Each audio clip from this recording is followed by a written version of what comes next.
is I, Zara Khan, aka 5th Rate Duelist, and I am here with pro player Joshua Schmidt, who has many accomplishments like going to Worlds, and I'll let him tell you because I don't remember. I don't know. It's like weird flex of like, I know so many pro players that their accomplishments all blur together. And yeah. Anyway, okay. Oh, yes. Okay, hang on. Let me turn off the music. I'm getting distracted. Okay, so, remember we're on Spotify and Apple Podcasts and crap like that. And this episode will probably come out in like 3 months because I'm lazy. Okay, Mr. Joshua Smith, would you mind introducing yourself and telling us a bit about your Yu-Gi-Oh accomplishments? Okay, yo. What's up, everybody? My name is Josh. I've been playing Yu-Gi-Oh for like pretty much forever since it came out. And my biggest accomplishments were I won two YCSs and I've gone to Worlds four times, including finishing third in 2012. Oh, wow. Man, is it true the OCG always wins? Most of the time, yeah. Oh, okay. Oh, man, I've heard some stories about Worlds. Okay. Awesome. So, you've been playing Yu-Gi-Oh since basically the beginning, right? Yeah. Um, what kind of advice have you received along the way that you found really helpful? I get the question a lot of like how do you get better at the game, and I feel like the biggest thing is to just play and not get discouraged by making misplays because Yu-Gi-Oh is really complicated, and I see a lot of new players pivoting to these quote unquote like no-brainer decks. Like current example would be something like Eldritch, right? And the advice that I give to players a lot is don't choose the decks that seem easy only because like you win more with them at the beginning, but rather, actually don't be afraid to try the stuff that's hard to play and make mistakes, lose because of it, but learn from it.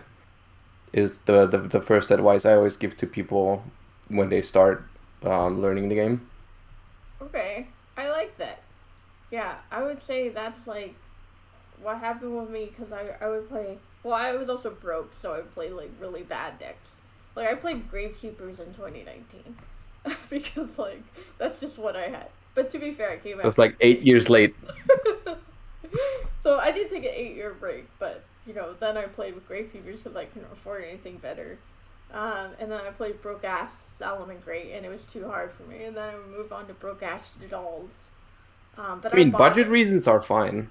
Budget Yeah. reasons are totally fine. Like I get that, but like you see a lot of people who will just like always end up playing like that one floodgate deck, and I feel like those are the ones that probably learn the least throughout like an entire format. If you keep playing, I don't know, Outlich the entire format, you're probably not gonna learn as much as someone who keeps trying different combo decks or something, or mid range, whatever. That's fair. Everyone knows I don't like Eldritch, so I appreciate this Eldritch bashing we're doing right now. Yeah. I mean, if someone genuinely thinks it's the best deck, that's fine. But like for improving, it's definitely not one of the best ones. But it can definitely be a solid choice still. Like I don't blame anyone who thinks it's genuinely the best deck. But for learning, I don't think it is. Okay. Fair enough. Um, you know, I'm kind of wondering, like, what was like your journey with Yu-Gi-Oh? Like, when you started, were you like immediately good, or were you like garbage and you got better, or what happened? I mean, when I started, I was six, so I don't think I was like insane by any means or something. It's like that was like primary school. But like the first time I went to a local tournament or somewhat, I played Exodia in like 2000 and I don't even know. Like I started playing at the playground, and then the first time I went to a locals, it was like I don't know, 2005 maybe. I played like an Exodia deck, which wasn't anything super special. Um, and I just kept going there and kept, and of course back then, same thing with me. I couldn't afford like the expensive stuff. Like I remember throughout like Teledad format when everyone was playing like this €1,000 Dark Arm Dragon deck. I was playing like freaking Plants or something, tributing Lone Fire for Titanial. Um, these types of things. Um, the first time I actually like started playing at a higher competitive level was actually when top decks got more affordable, which was around the Gladiator Beast times, and also they did a lot of reprints for Lightsworn at some point, where they reprinted Charge of the Light Brigade and Judgment Dragon, which previously was the reason why I just couldn't play that deck. Um, and then like the rescue cat formats, decks were relatively affordable, and I also got a little bit older, so I could afford a little bit more, you know. Yeah. And those were the formats where I started at least doing well at like the local level, the like traveling like half an hour to an hour to like some bigger events in the area. We didn't have YCSs back then, of course. We had like Faro tours and that kind of stuff, but I didn't go to these. The first time I went to a major event, I think, was YCS Bochum, I want to say, the first YCS in Europe. I basically skipped all the Faro tour kind of stuff because I just wasn't. I played competitively, but I just couldn't like travel and stuff, and didn't have all the cards. Mm-hmm. Okay. You know, What's your favorite format? I have many. It's also a question I get a lot, but if you've played the game forever, I don't have one favorite format. The one that my favorite YCS ever was the YCS I won with Paleo Frogs, which is also what like a lot of people know, right? That's definitely one of my favorite formats, but I also really enjoyed the entire like Dragon Ruler era. The entire Necros era was really cool. I liked most Shaddoll formats a lot. Um, yeah, and I also like in general nowadays I really like nostalgic formats from like pre 2011 pretty much is always one of something that hits me with nostalgia because it reminds me of my childhood pretty much. Oh, Any okay. format from that era, even though back in the day I probably didn't feel like they were particularly great formats, and I probably would not like them if I played them for like weeks or months straight, but whenever I return to one of them for like a couple games, I have a good time. Like Edison or something like that. Okay, fair enough. Awesome. Do you have a favorite deck? It's probably the same answer. It's probably between Paleo, Necros, and Dragon Ruler, to be honest. I can't tell you which one is my favorite. I like them. I like all those very much. Oh, okay. All right. So about Worlds, you've been there twice, or sorry, 4 times. 4 times, yeah. Yeah, 4 times. You won YCS twice, type of a thing. Like, so can you like give a little explanation about Worlds? Because I know it's like a different type of ban list. Um, for like the hmm viewers that aren't familiar.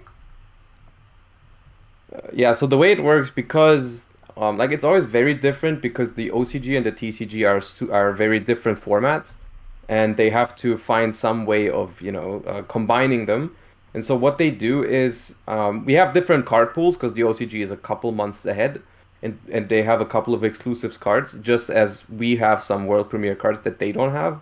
And so what they do is pretty much everything that the other format does not have is not allowed. So any OCG only is not allowed, any TCG only is not allowed, any card that's been released in the OCG, like future sets, like one or two sets ahead, those are not allowed. And then they combine the ban list to how to explain that easily? The minimum, basically. The minimum. If a card is limited here and unlimited in the OCG, it's going to be limited at Worlds, right? If it's banned, like Maxi is banned here, but unlimited in the OCG, so at Worlds it's going to be banned. Always the minimum between the two, and so that's how you end up on this like really kind of weird format that just kind of combines the ban lists and card pools, which I feel like I personally think it favors the OCG a little bit because um it tends to be ban list changes, right? The ban list for the most part is the same. We have a couple key differences like Max C,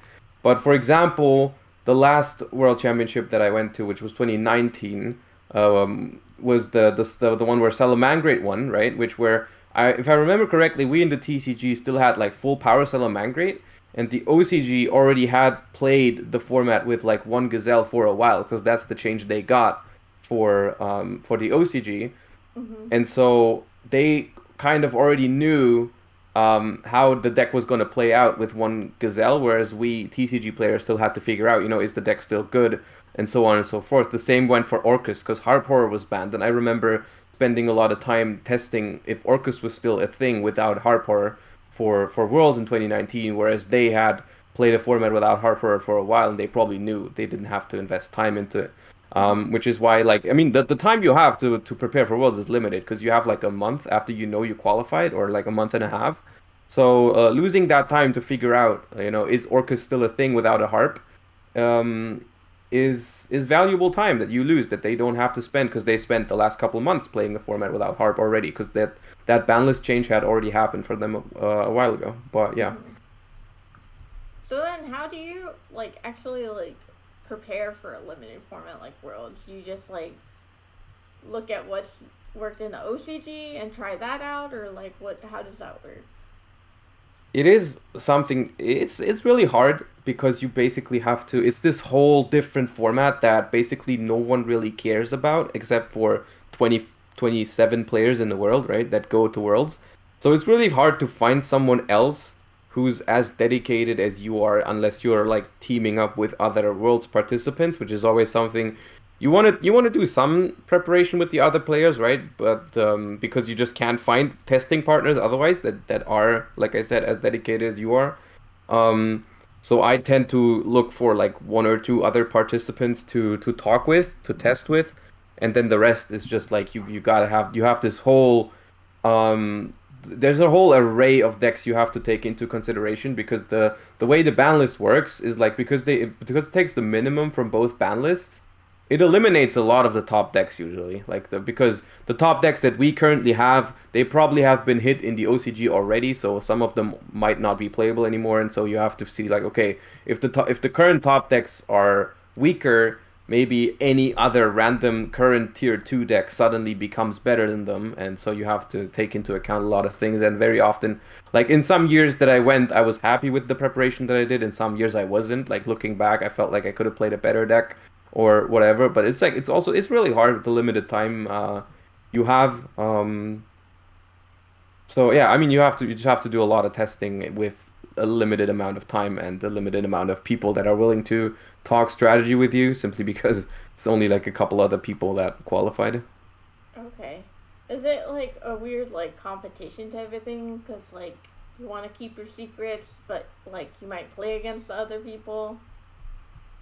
To an extent, yeah, I feel like you don't want to talk to too many people because you obviously um you don't want to like have everyone in the room know what you're doing.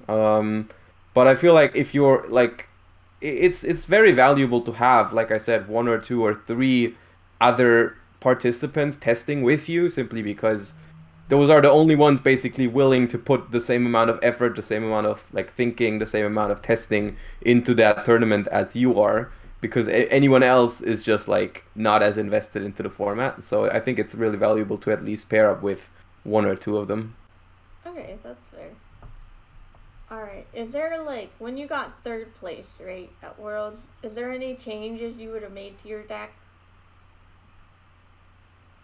Probably. It's funny because that was 2012, which I was 16 back then, and like Oh wow. out of the four times I went, it was definitely the year where I was the worst player out of the four times, and I did the best. Oh So looking nice. back, there's probably things I could have done better. But I don't remember. I definitely think my deck choice was fine because it was just Inzektor was just by far the best deck, and that's what I played. I don't think I had a huge edge in the mirror matches. Like I lost to the world champion twice, which like I once in he was my only loss in Swiss, and then I lost him in top four again. Um, so I don't know if he did anything. I don't actually remember his list particularly well. If he did anything that was just outright better than what I did. All I know is that the preparation I did in 2012 was definitely worse than the preparation I did for the other 3 years, which was 2017, 18, and 19. And still, I did better. So there's always something you gotta accept when you talk about Worlds, is that it's like all of them are probably very good players. And it's only 5 rounds with 25 people and then a top 8 cut. So even then, tiebreaker is a thing. Like, I've gotten 10th or 11th, I think, two times out of the three other worlds, and top 8 cut with a 3-2 record, which could technically top. So it's also down to tiebreakers. There's a lot of luck involved. And so Mhm. the preparation is the one thing, but at the end of the day, you also need to get somewhat lucky in such a short tournament, right? When it's just 5 rounds, top 8, it's there's a lot of variance involved, but yeah. Yeah, I have a friend who went to Worlds, Walter Jewell. and he was Yep. talking about like at that level, like everyone is so good at Yu-Gi-Oh, so in a way it kind of comes down to luck because people aren't misplaying because they're so good. Like, what do you think of that take on it? I don't think it's completely true. Like people will definitely misplay, and there's definitely ways to get an edge by being a good player and deck builder. Like by no means is that the case that like everyone at Worlds is exactly the same level. Like you can definitely put in some work to to be above, but at the end of the day, the gap is still way smaller than if you were to go to like a random locals, right? Or even a random YCS throughout like 11 rounds of Swiss and top 32. There is much less variance than when you're playing against the world's caliber players. But even the people that get the worlds, they will still misplay, and some of them will maybe not bring the best decks or make not don't make the best choices. There's definitely ways to get an edge, but luck is definitely more of a factor because the quality is still much higher than in other tournaments. Yeah. Okay, awesome. So let's kind of talk about like YCSs. If you had to hmm estimate, how many YCSs have you been to? I have it written down somewhere. I have it written down somewhere. It's over 30, Okay. 35 maybe, if I had to guess. Okay. Did you come to the YCSs in America? Like the. I've been to two, yeah. Oh, okay. I guess I didn't see you there, but I might not have known you. It's a while ago. It was 2018 and 17, I think. Oh, I meant like this year in America, like Oh, Hartford. this year no. No, no, this year I didn't go. Oh, okay.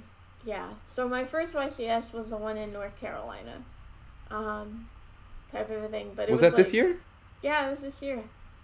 Oh, okay, cool. Yeah, yeah, yeah.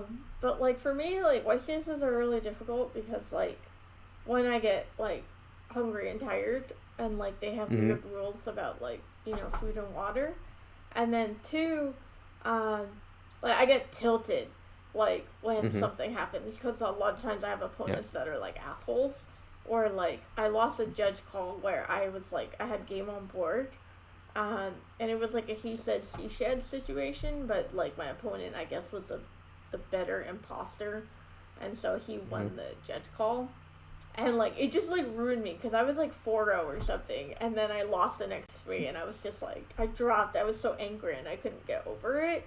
So like, how do you hmm stay level in these like long ass tournaments where you're gonna have to do many rounds and like keep it focused? I mean, as far as fatigue goes, I think at some point, like I'll tell you, it doesn't get better. I don't think it gets better. Like I still to this day probably drink not enough at any given event. I still have the biggest headache ever at like round 8 or something. It's just something that I learned to play under, right? Mm-hmm. I just learned to play the game in that sort of condition at the end of the day at a YCS. But I to this day I still get that at pretty much every YCS I go to. Even though the drinking rules, of course, were different pre-COVID. Um, at least for most events, it was just fine to like eat and drink in the venue most of the time. Mm-hmm. Um, so that's like a whole new thing to get used to if that keeps being the case. But yeah, so be it. The tilting thing is something that's also, I guess, just something that comes with experience. But even though like situations like that with judge calls and stuff, they are still frustrating even to me at this point, especially when you know like it happens that you know your opponent's lying or something and he like the judges believe him or whatever. Like these kind of things happen, and they also still tilt me. But I suppose I am in general, or I have always been a relatively logical thinker and less emotional than other people about these kinds of things. Where I'm just like, okay, I'll just move on and just play the next one. And as long as I have a record that can still top, it's just like do the best from here on out. And I feel like that's just the mentality that for some it's probably easier to learn than for others, but at the end of the day, that's the only thing that helps in that spot, right there. You don't get anything from being angry for the next 3 rounds and losing them because of it. Mm-hmm. So I guess it's something you'll if it keeps happening, I suppose you have to learn to deal with it because there's no the other option is stay tilted and lose. Yeah, type of a thing. Yeah, I don't know. Sometimes I feel like people like purposely do stuff to tilt me.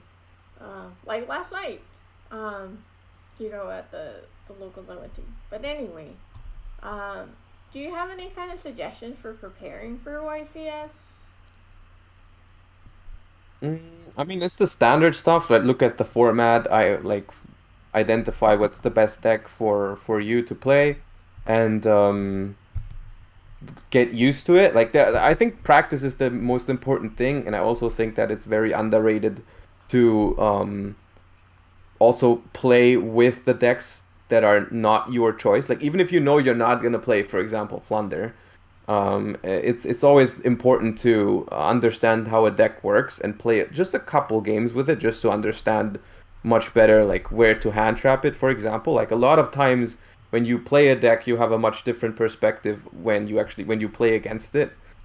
And I feel like for the top three, four, five decks in a format, you should at least have played a couple matches with it to understand its weaknesses. Whereas like you'll often see a Flunder hand and be like, yo, if I get Veilered on this or that card, I'm just gonna pass. Which is something you don't have that perspective when you're playing against Flunder. You basically have to guess. If I Veiler here, how likely is it that they have to pass?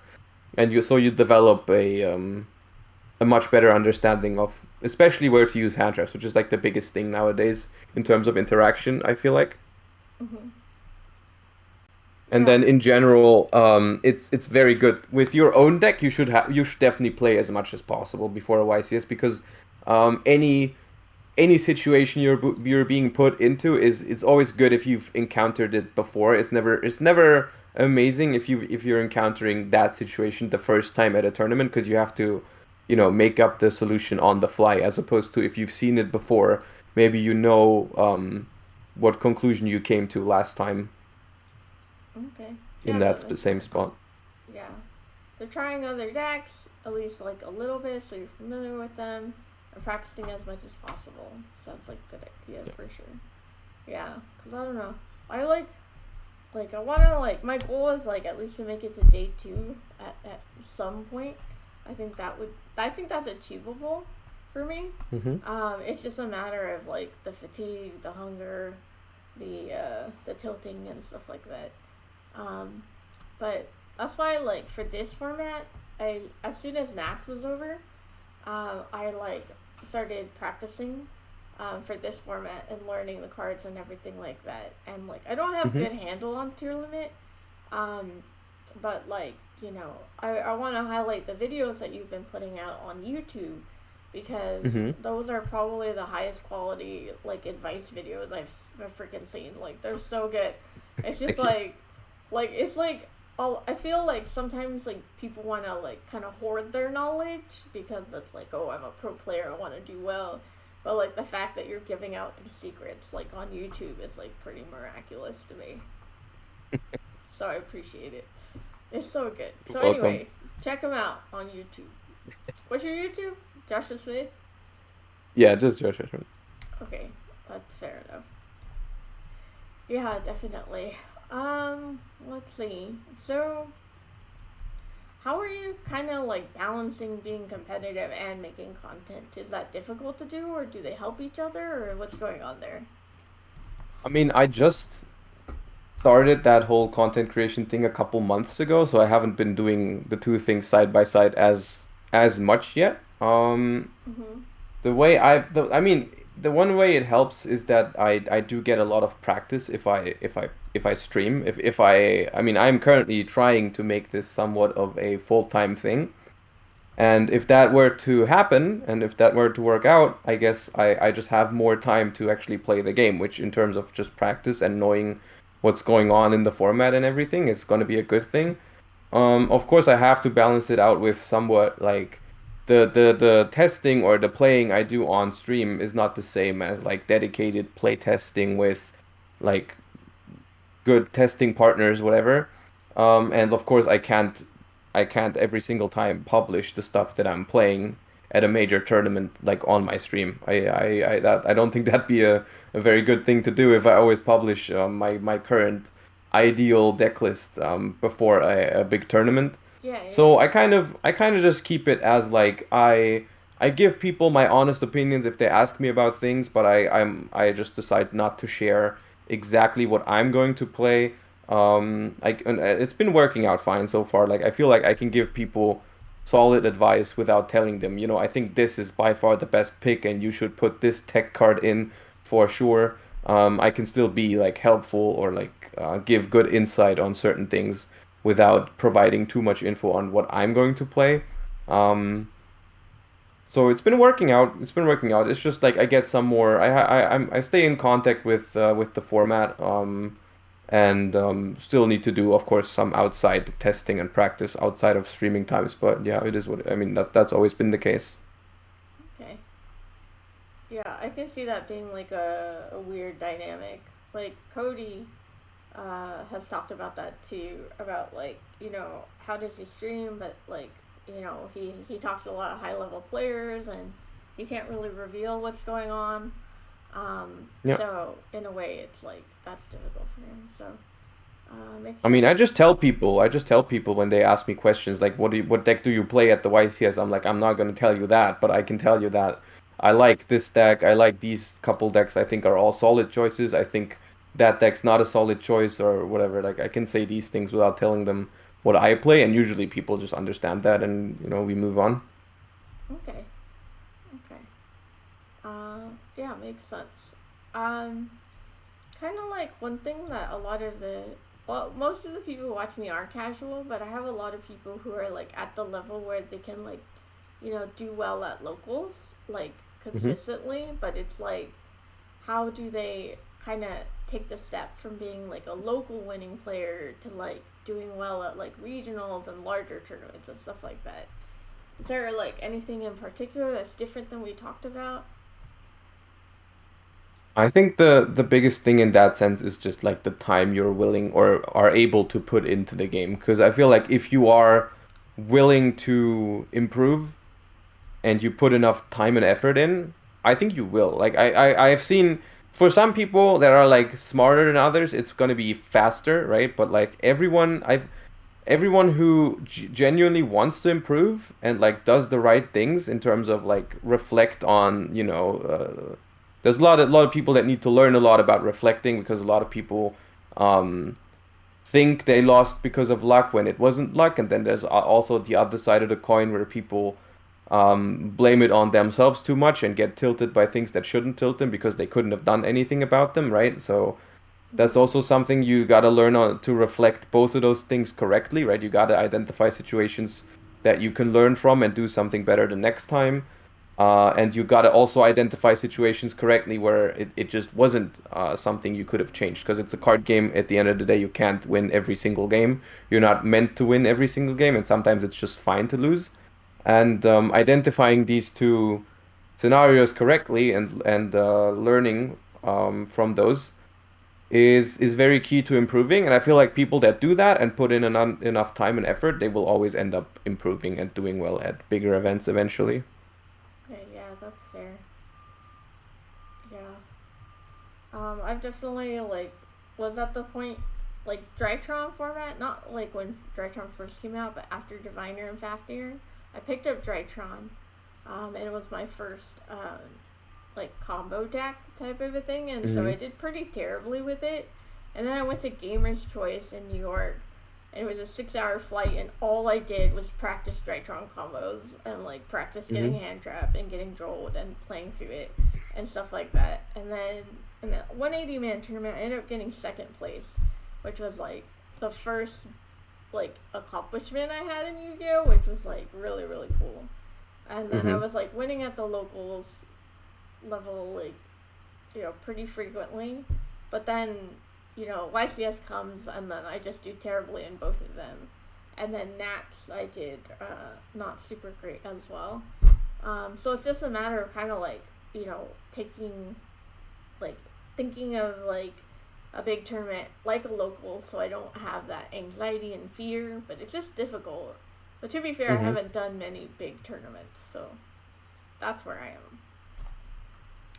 Yeah. Yeah, I mean, even in the cases where you don't do well at a tournament, it's about correctly identifying whether it was because you misplayed, and then there's a lot to learn from it, right? Like you got to learn to, focus. Like I don't know, maybe you need to find the reasons why you misplayed, and if you didn't misplay, then you also need to reflect on deck choice, deck building, and if you think you did all those correct, And you like if you didn't misplay and you were happy with your deck choice, then at the end of the day, it's just then you probably got unlucky. And that also happens, Okay. and that's also fine. That's also an important thing to learn from, to accept that sometimes it just isn't your day, which I think is also important for just the mental, right? Like a tournament where you go X4 and drop, even though you did everything correctly, um, can also be important in the long run because you need to learn how to handle those because those are also going to happen. Okay. Okay. Yeah. So we'll keep doing. But to be fair, it's like what, a year and a half. I actually like started playing Yu-Gi-Oh competitively and not like Gravekeepers and Cyber Dragons and stuff like that. Hmm. So yeah, still learning. Still learning. Okay. So let's talk about the new format type of a thing. Um, Hmm. would you say that there's a best deck right now? I think that it's close between. I think that the best three decks are going to be Sprite, Tearlament versions, which I'm not actually sure which one is the best yet. And I also think that Adventure Synchro still has a place in the meta. And I feel like we've basically moved away from this cluster that last format was, where it's like there was like 10 different decks that were all somewhat, I don't know, tier 1.5, tier 2, where nothing was really tier 1, right? Like nothing Okay. was just the best. Or like not even two or three decks could be considered the best. It was just like a cluster of, I don't know, 6 to 10 different decks that you would have to expect to play at every Mhm. single tournament in Swiss. And I think we've moved away from now it's just Sprite and Tearlaments and maybe some Adventure. And then all the rest is still there and you might still face them, but they're kind of like downgraded to like tier 2 is kind of my take on it, even though there might be some surprise stuff coming out on top. Like, I don't know, Pure Punk is like a sleeper pick that I think can definitely play with the other three. Um, but for the most part, I think that the Power of the Elements archetypes are superior to what we've had before, which I think is really refreshing because I'm kind of tired of going into a tournament not being able to prepare properly for 10 different decks. Like I think there is some good things about diversity, but when it becomes too diverse, it becomes really hard to prepare for actually for a tournament. And from a competitive standpoint, the last format was really frustrating because it was just impossible to come up with something super crazy or some cool tech cards. You almost saw no tech cards being played last format. It was only just like the same hand traps in every single deck, simply because you couldn't do anything crazy in terms of teching for like 10 different decks or whatever. Mhm. And so I think it's gonna be refreshing to finally have a format with like in my opinion, a clear best couple of decks, like maximum three decks, I think. Okay. Um, and then what would you? Oh, I forgot. Oh yeah, tech choices. Like, how do Hmm. you find tech cards to like in the first place? Like, do you just have a memory bank where you remember cards and they come up, or you do sit there on Dueling Book going through cards? It's it's a little bit of both. There's like a lot of cards that you've seen before and you're like, okay, this card could be good at some point, if there's the right circumstance for it. And it's just like sometimes you just like see this format and you're like, oh, that there's that one card that I remembered one time that's probably good this time around. Um, but for the most part, it is just once in a while you just go through and you just literally have to click through all the pages on Dueling Book for like a certain type of card, or if you need a certain, tuner or whatever, you just have to go through and put in the work. And I mean, eventually, if you've played the game long enough and you build enough decks, you have a certain memory for all the or like for most of the interesting cards, and they pop up every once in a while in your mind when you think about what could you play in this or that deck. But yeah, it's pretty much that. Okay. Okay. Cool. Um, do you consider yourself to be like the best player in the game, or like would you be able to like say who's the best player? I don't think no, I don't think I am the best player in the game. I also don't think that anyone has that title. Like definitely, I don't think you can do that based on any sort of comparison, right? In terms of like this player has two more tops. This player has been to Worlds this many times. This player has won Worlds. There's so much variance in this game that I don't think it's possible, and I don't think it's necessary to define this guy is the best player in the game. There's certainly tournaments where someone is the best player in the room on that weekend. I like to think of it that way more. Whereas like there's definitely been events where I was the best player in the room, and there's definitely been events where I wasn't because of based on preparation and the deck that I brought. And sometimes it pays off, sometimes it doesn't. Even then, so I don't really pay too much attention to the discussion like who's the best player in the game. I'm definitely top something, right? In the game. I don't know if it's top 5 or top 10 or whatever. It's also down to personal opinion for the most part. Um, so yeah, I don't like to spend too much time thinking about am I the best in the game because there's no way to actually find out. Mhm. That's fair. Do you do coaching? I am planning to in the whole process of turning this into some sort of living. I have been giving some private lessons to people who asked me recently, but I am looking into getting or like Metafy has gotten in contact with me already, so I am thinking about or I'm probably gonna start doing that on a more official basis. Yeah. Okay, cool. Yeah, I know Jesse had to get recommendations or something like that. So if you need anything like that, just let me know and I'll post it on Twitter. Sure. Appreciate Okay. it. What's your long-term goal? It's probably the biggest thing that I have not done in Yu-Gi-Oh yet is win worlds. There's a couple of other things that I would really like to do that I've gotten really close to, like win German nationals, which I've gotten second at, is the best that I've done. European Championship is something I would really like to win, which is the best I got there was top 4. But the thing is, all of those things are all tied so much to variance, right? Mhm. Like for example, in terms of the European Championship, once again, my best result, top 4, was in 2012, which I got better and better at the game every year after 2012, and I never managed to get back to top 4. So it is something I've come to terms with the fact that it might never happen.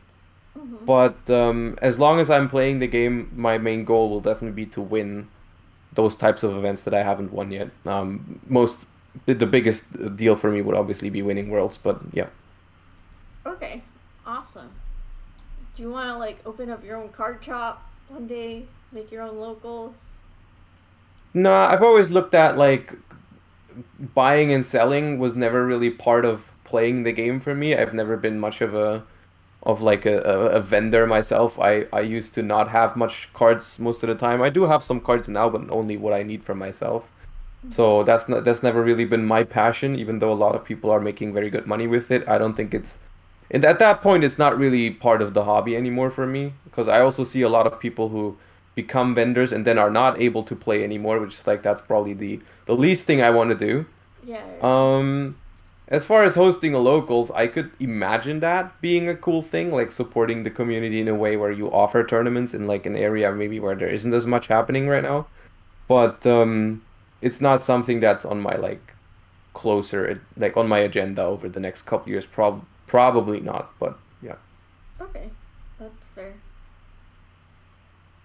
Um, do you have a deck that you wish were more competitively viable? I mean, it's basically just the decks that I used to really like back in the day. I would like to have a resurgence because every once in a while they do make old decks viable again with like some way of support. And if I could choose any deck to get support that way, I would definitely choose one of my favorite decks, which is like the stuff like, the Paleos, the Dragon Rulers, or the Necros, which they have printed Necros support, but it just unfortunately wasn't enough or it just sucked. Um, Mhm. so that'd be cool. And then if there's any deck that has never been meta, I don't actually think I have any favorite like deck that's never been meta simply because I unfortunately don't really spend that much time on stuff that isn't competitively viable, so I wouldn't even know if there's any particularly cool archetype out there that just has never been viable. Because if it's never been viable, probably have never spent that much time with it. Oh man. I want Gravekeepers to come back. I know they had support that they added a couple years ago, which I played with when I came back to the game. But I think they should have a Gravekeepers like Link 1 that like has an effect and you get to do an additional normal summon and that would be like what I don't it know. I'm not that big of a fan of all the Link ones, but Gravekeepers are a cool archetype, except for the time where Royal Tribute was just like the worst thing that could happen to you in Yu-Gi-Oh. is. Oh man, I loved royal tributing people. I did that. Freaking came back in 2019 with my Gravekeeper structure deck, and then went to locals. Didn't know what anything did, and I finally royal tributed someone, but it was a Shadal player. It was like, oh, whoops. So it happens, I guess. It was part of the meta in 2011 and 12. Yeah, I think I picked it up. Like, cause it was just like in college, me and my friend were like, hey, we both like Yu-Gi-Oh! Let's go pick up a deck. And so I picked up Gravekeepers and he picked up something else.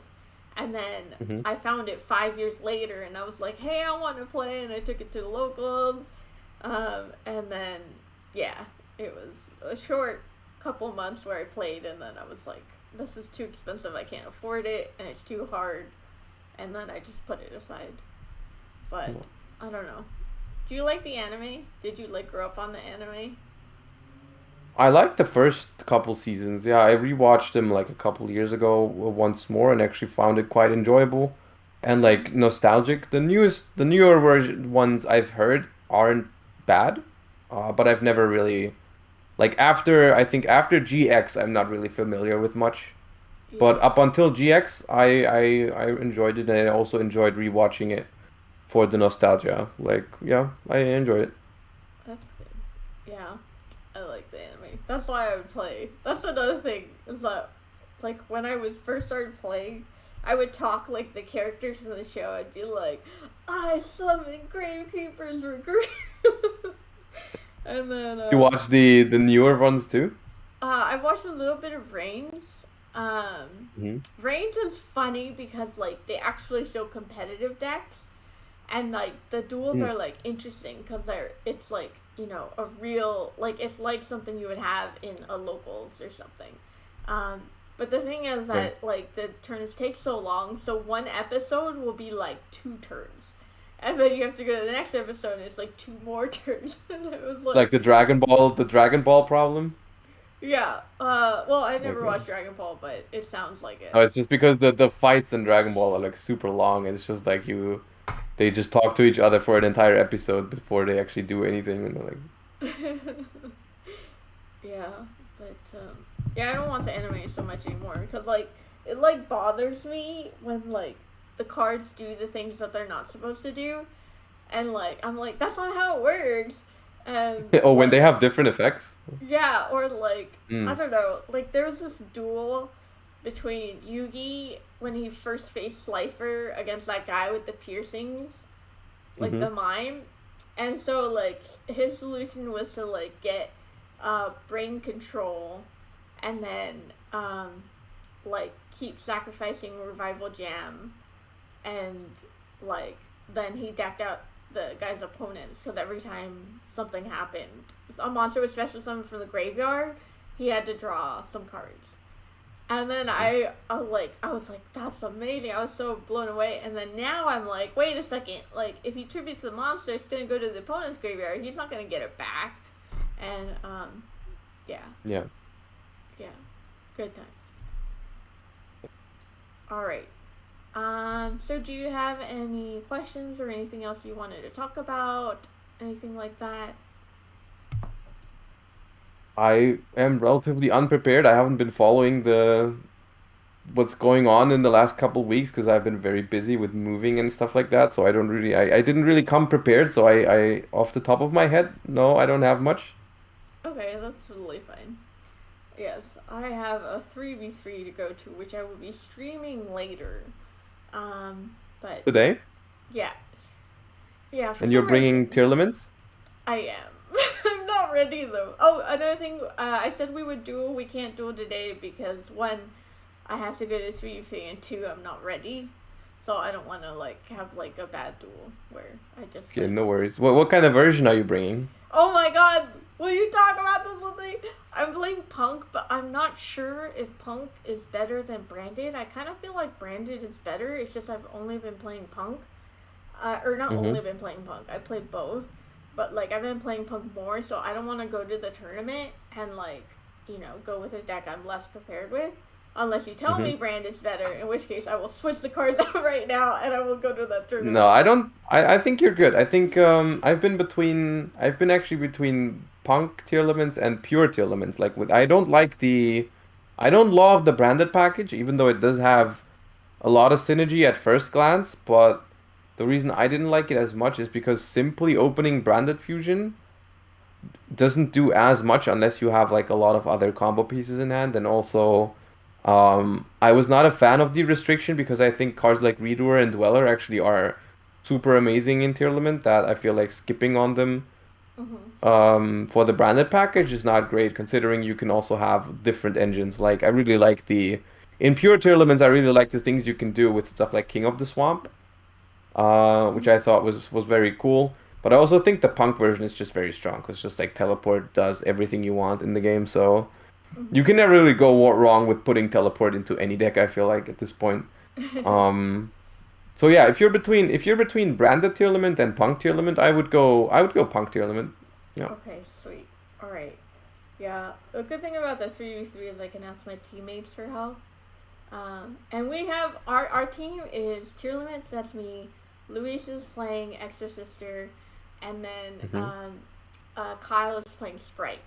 So we have hmm like the three decks. The big three. Yeah. Yeah, and like no one knows what Exorcister does, and Luis is really good with it because he's been playing it for months. And I've always joked with Yep. him about like, why are you playing a bad deck? Like, just wait till support comes out. But it paid off. He's doing really well. And then Kyle's been playing Sprite for a while. It's just me that's picked up Tournament like a week or two ago.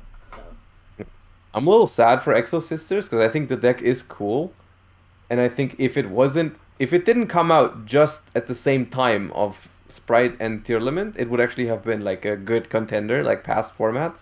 hmm And the same goes for the pure punk stuff that we got just now, like the field spell and the synchro.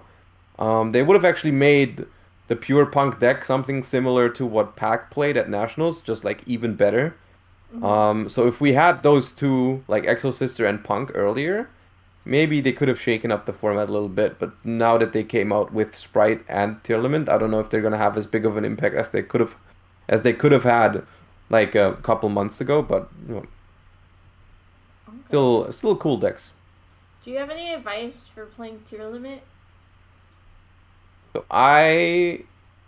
So I still get confused when I play Tearlament. I still don't know. I haven't figured out yet whether it's legal to write down which Tearlament Grave Effect you've used this turn, because I that's definitely something I use on Dueling Book a lot. Is like I have to scroll back to see which ones I've Yeah. previously activated in Grave, and I have not played the deck IRL yet, and I would imagine that that can cause a lot of trouble either when you're playing against it or when you are playing the deck of like you activating, I don't know, Havness early on in Grave, fusing with it, because it goes to the bottom of the deck, so it's not there anymore. There's no way to track. Yeah. Um, and then later on, you mill like Merly, and then your opponent's like, yo, you've activated Merly earlier. And you're like, no, that was Havness. And they're like, how do you solve that? Yeah. It's like it's so awkward, especially if the deck's been shuffled, right? If they go to the bottom of and they stay there, you can like, show them, okay, it's on the bottom here. Yeah. But I actually don't know if it's legal to note that down, right? Because so maybe you should Ask a maybe judge. I should maybe I should ask a judge about that. Maybe you should find that out because I'm sure that's going to help you, especially Yeah. if you're someone who gets tilted about these kinds of things, right? It's maybe helpful if you preemptively do something that can't happen to you. I feel like that's the one of the more common issues with the elements. Yeah. Walter's the head judge at the locals we're going to, so I'll just ask him. Yeah. Yeah. It's actually something I'm still interested in that because I'm not actually sure. I know you don't yeah, I know you're not allowed to take notes, like if you see your opponent's hand with a card effect or something, you can't write it down. You definitely are not allowed to do that, but I think for some mandatory things you are allowed to, and maybe that falls into that category of like something that you need to remember to maintain a game state or something. Yeah. Especially in a mirror match, it gets really confusing. Like, if you Yeah, yeah, activate it's Hotness and you don't know, like, I don't know. That's why a dueling book, at least it shows, but, like, yeah. You go yeah. like chain link 10. Especially once the Ishizu cards come out, like you mill like 10 from each deck, you're like, okay, it's gonna take a while. Yeah. And Alright. one thing that I always kept forgetting the first couple times I played with the deck is the freaking hand effect of Havness, that it's actually a hand trap. I kept forgetting it. Oh, yeah, I forget that too. And the field spell boosts tier limit and fusion by 500. I would have won a game, Yeah. but I didn't know that. So, or I did know that, but I didn't remember it. So, yeah. Oh, man. Thank you so much for talking on my podcast. Do you have any No shout worries. outs or how can we find you? Sure. I want to give a shout out to my Twitch stream chat because I've been really enjoying the first couple months of streaming. Oh. I've been streaming on Twitch on Joshua Schmidt Yugioh is the channel name if you want to check it out. I stream currently Tuesday, Wednesday, Thursday, and then sometimes on the weekend, and might be more now that I finished uni and stuff like that. So Congratulations. yeah, I do that. I do that. I do Twitch. I do YouTube. Joshua Schmidt on YouTube. Um, yeah, that's pretty much it. Guess I'm gonna shout out my team, E-Man Games, and my Twitch chat. That's it. Okay, sweet. Alright. Well, remember to like, comment, subscribe, listen on Spotify, Apple Podcasts, etc. Uh, harass me on Twitter about not posting podcasts regularly. I have many more that I need to post that. Actually, don't harass me on Twitter. I get harassed enough. Let's just forget I said that. Maybe we edit it out. We're probably not going to edit it out. Anyway, thank you all. I'm Zara Khan.